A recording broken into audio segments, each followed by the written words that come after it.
Hello. There are a number of observances and events planned to remember civil rights leader Dr. Martin Luther King Jr. We'll tell you about a few of them and how you can attend. And a local program is making sure young Black students are learning the violin at the hands of a talented Black violinist. They'll tell us why this program matters. Plus, a local actor gets his big break in a movie with lots of superstars. He'll share details of his journey from Pittsburgh to Hollywood. So pull up a chair and meet us at the corner. Intersection starts right now.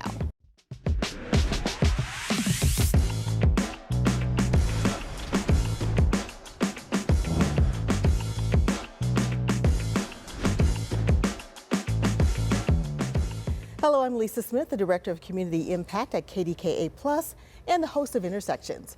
Well, Monday is Martin Luther King Jr. Day, and there are a number of events planned locally to remember the civil rights icon. Joining us today to talk about several local events are Regina Wilson. She is the president of the Allegheny County Bar Association. Mingzi Ma is the marketing specialist at the Kelly Strayhorn Theater. And Rikia Davenport is a choreographer of a commissioned performance especially for the Kelly Strayhorn's MLK Day celebration. Thank you all so much for being here. Thank you for having us. Yeah, you guys, I mean, such an exciting time, right, in terms of all of the events that are happening here locally. So Regina, I want to kind of start out with you because you had the morning event, right? We do. Yeah, so you have the prayer breakfast, the MLK prayer breakfast, which has been going on for several years. So tell us a little bit about it and why it's become kind of a staple for MLK Day. So this will be our 26th annual prayer breakfast. It started in 2000, and it's become a staple because there are two parts to the program. First, we have a breakfast portion, which this year will start at 7:30 a.m. And then there's the program where we will be giving out the Drum Major for Justice Award and the Legacy Award. Yeah. So, you know, I know it's at Mount Arad Church this year. It's at Mount Arad. Is that a change? Is that new? So we've had it at Mount Arad in the past, and then we've tried some other local churches, and we're bringing it back to Mount Arad this year. Yeah. So I know there's obviously a breakfast, but tell us a little bit about, like, there's some music involved with, you know, some local performers. Tell us a little bit about the music. Yeah, so it's a pretty full program. So we will have an MC, will be AJ Jefferson, and then we'll give out the two awards, and we'll have music and remarks from local leaders as well as bar leadership. Yeah. Now, can you reveal the names of the award winners at this point? Sure. Okay. So the recipient of the Drum Major for Justice Award is Judge Joseph Williams, and then the recipient of our Legacy Award will be the Poise Foundation and Mark Lewis. All right. So if someone wants to attend, how can they go? Well, you could show up for breakfast at 7:30 a.m. at Mount Arad, or you can come for the program, which starts at 8:30 a.m., and you can go to our website, acba.org, for more information. Okay, great. All right, so we're going to shift over to Mingzi, and you're with the Kelly Strayhorn, and the Kelly Strayhorn also has day-long events for MLK Day. So kind of start us off with some of the earlier events. I know there's like a lot of hands-on activities for kids. Yes, exactly. It's just really exciting for a full-day program. So starting from 1 p.m. to 4 p.m., we have our youth and family program called In the Spirit of Reverend Dr. King. So as you mentioned, from 1 p.m. to 4 p.m., we have this really engaging community activities as well as performance with music and dance. So in the lobby, we will have community partners like tabling to provide like vital resources for our community members and whoever comes into Kelly Strayhorn Theater. And then later in the performance section from 2 p.m. to 3 p.m., so we will honor a lot of our local performance group, including like Los Sobroso Dance Company and also Guardians of Sound Hip Hop Orchestra and many other like local youth performance groups. And this year we have a very special commission that's right here with Rikia Davenport with her work Bearing Life, because this year we really want to try to highlight several themes in our performance. It's also because we honor MLK's legacy every year, and this year we want to make it a little different to tie it into like current topic, for example, like reproductive justice. Yeah. So Rikia, tell us about this piece that you were commissioned to do.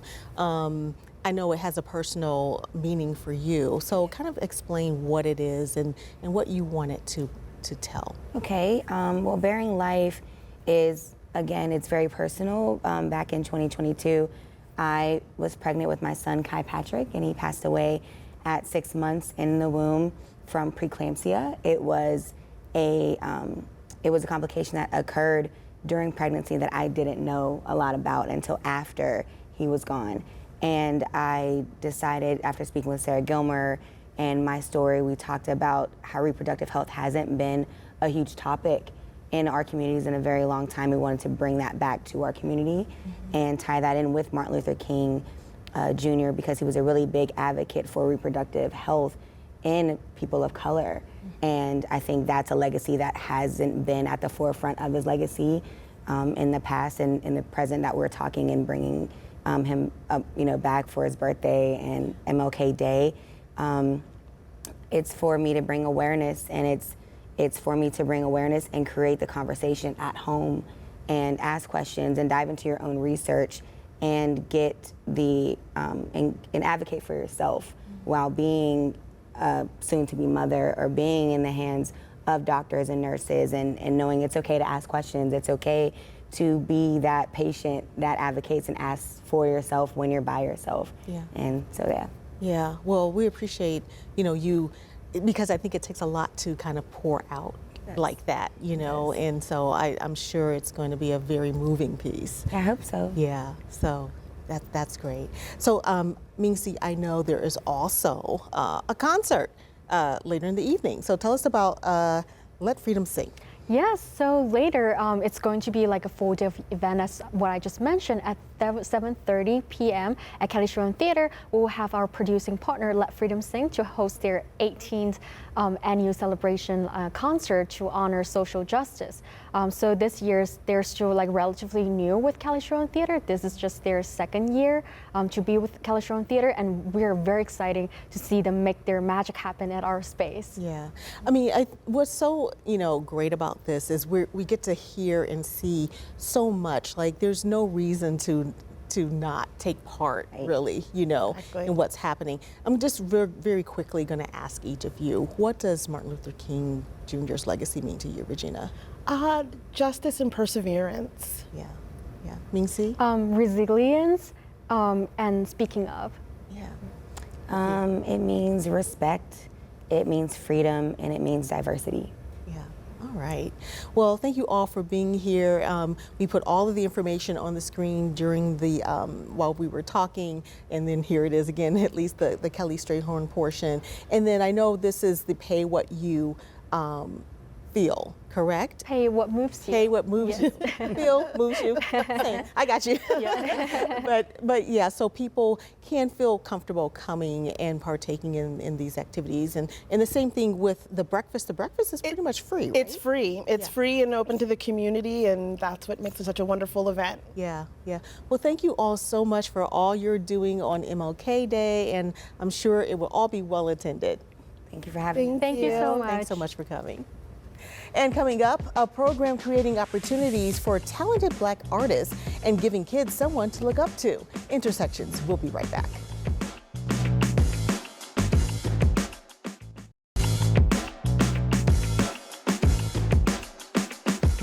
A local nonprofit dedicated to providing high-quality music education to youngsters in Pittsburgh is also uplifting Black artists.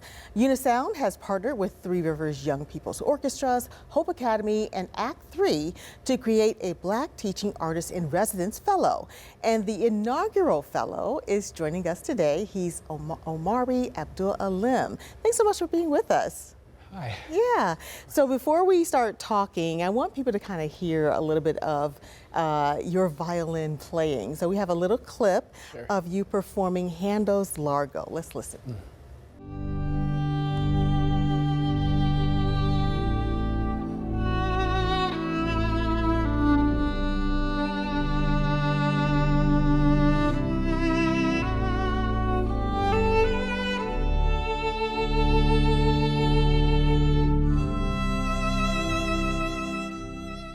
So, people got a chance to hear you play there for a little bit. Tell us a little bit about how you got started playing violin.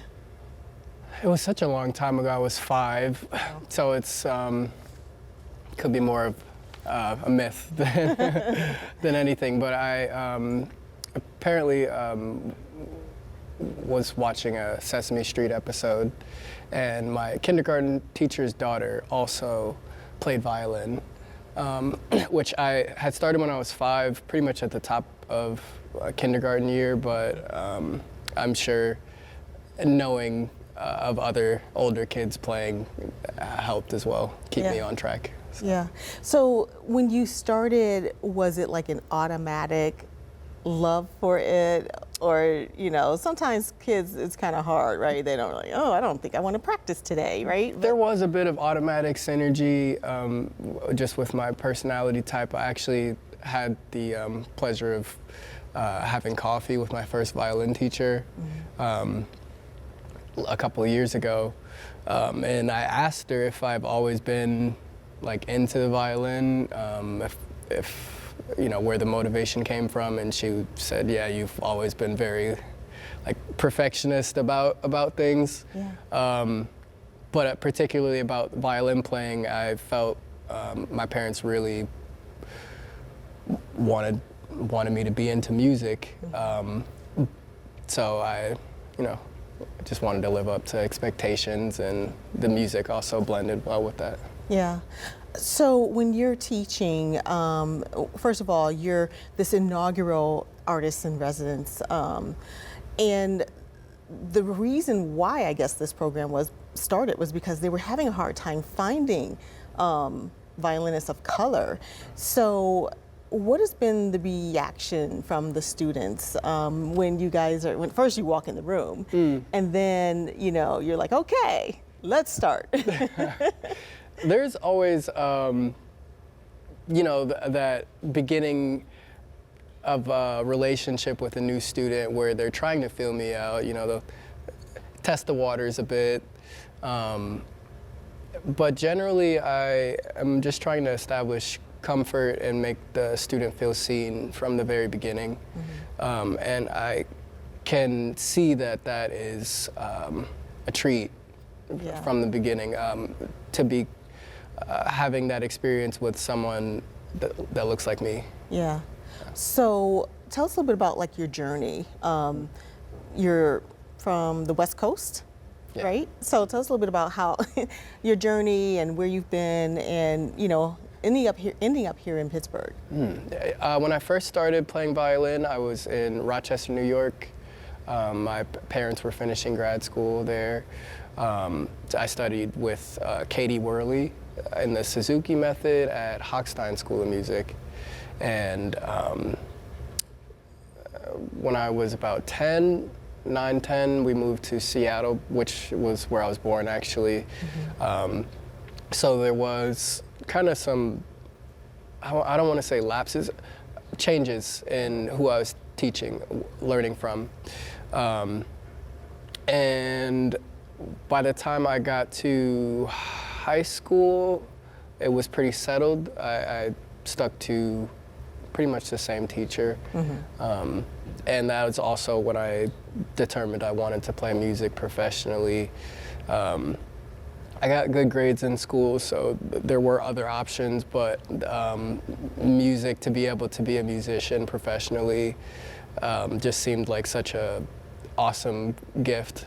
Yeah. So how is this fellowship structured? I know you're working with kind of various groups here locally, basically to create a full-time position for you. Is that, how unique is that? That is very unique. I have done previous fellowships, and I went to grad school in Cincinnati. I also did, my earliest teaching was in high school while still in Seattle. And in all of those situations, I was pretty much at like one location, working with the same group of kids. So this is the first time that I have kind of diverse group. I have quite a few private students that I teach individually, but then I also work with our hip hop orchestra at Hope Academy, and that is a collective of other teaching artists also supporting youth ensemble that is pretty much unprecedented. So Yeah. Well, we're pretty much out of time, but I'm so happy that, you know, we had a chance to talk to you about this because it's so interesting and so unique, and it sounds like you're a true asset to the music scene here in Pittsburgh. So thanks so much for coming. We appreciate it. All right. And coming up, what it's like to be on screen with J-Lo and Don Cheadle. Our next guest will tell us that and more. Intersections. We'll be right back.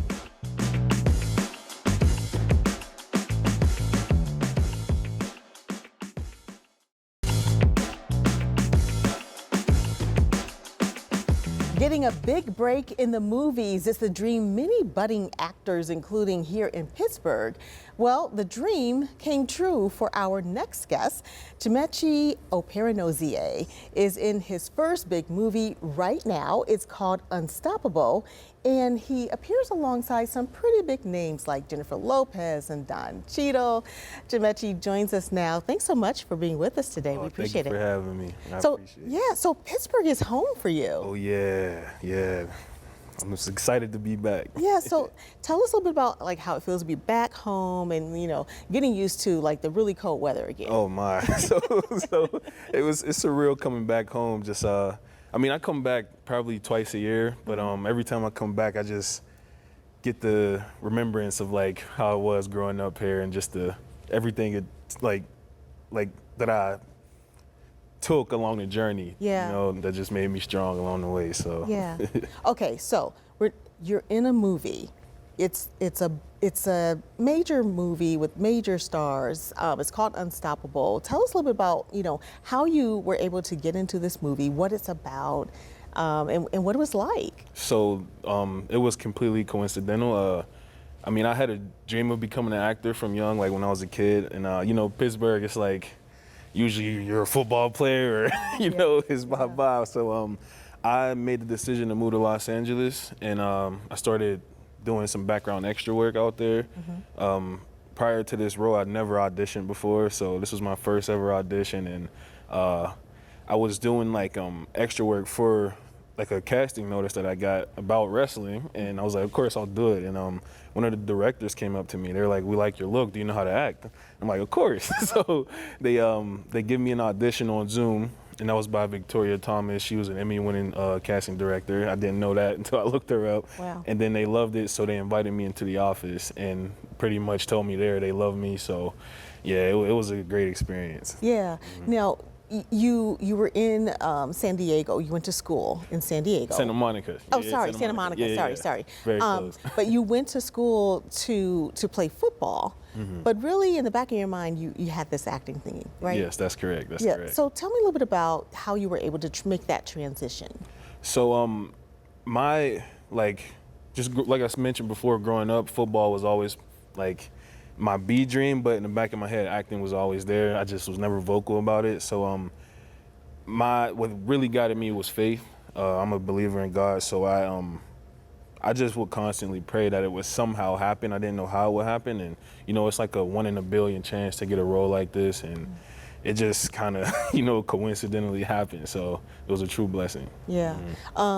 Unstoppable is a true story, correct? Yes, it's a true story. A wrestler who only has one leg. Yeah, he was right? born with one leg, Anthony Yeah. Robles. Yeah. Exceptional athlete. He was Yeah. an Did you exceptional get to person. meet him? Oh yeah, big time. He was on set every day and just the nicest person in the world. He taught me so much, even like about wrestling in general and like being a good person, etc. It was just amazing working with him and his mom. So yeah, it was beautiful. So tell me a little bit about, you know, like some of the other stars, you know, like J-Lo and Ben Affleck and, you know, all the people, Matt Damon, Don Cheadle. Yeah, so what's funny about that is I literally had no idea that they were going to be like the cast of this movie until like late, and they were just so helpful to me. Like once I told everyone that it was my first role, like my first audition, they're like, wait, really? So, cause like I've been told I have a natural presence on screen, and that's like one of the biggest compliments you can get, like when you're starting out. So they were very helpful to me and very supportive. Funny story, my first day on set, I was one of the opening scenes. So I see Don Cheadle right there waiting to do his like lines, and I'm like, my heart's just pounding. I'm like, oh my goodness. But because this is Don Cheadle from Hotel Rwanda, like I know this guy. So it was like I was very nervous until like the second, go around, and it was good after that. Yeah. Yeah, they were very helpful. Wow. Now, we talked before, and you have your own story to tell in terms of just what it took to get to this point.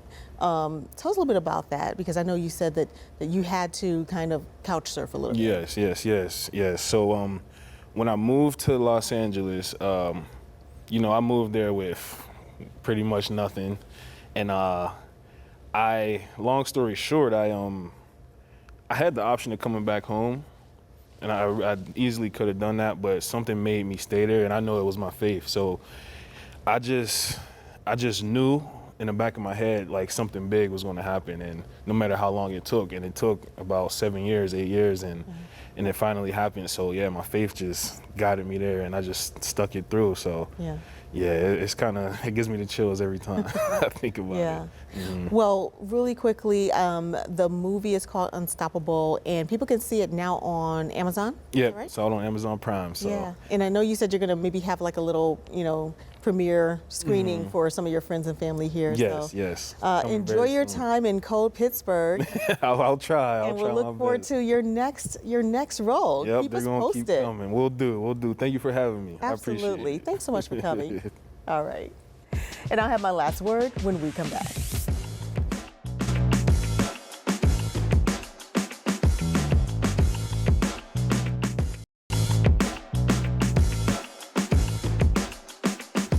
Dreams, we all have them. Sometimes they're only in our sleep, but other times they are our aspirations. Like the dream to be a classical musician, or the dream to go to Hollywood, act in movies, and walk the red carpet. Or the dream to see everyone treated fairly and equally. We all have heard the words of Dr. Martin Luther King Jr. and his iconic I Have a Dream speech. But the true purpose of a dream is to see it realized, because when our dreams become reality, that's when we make a difference. Thanks for watching. We'll see you next time on Intersections.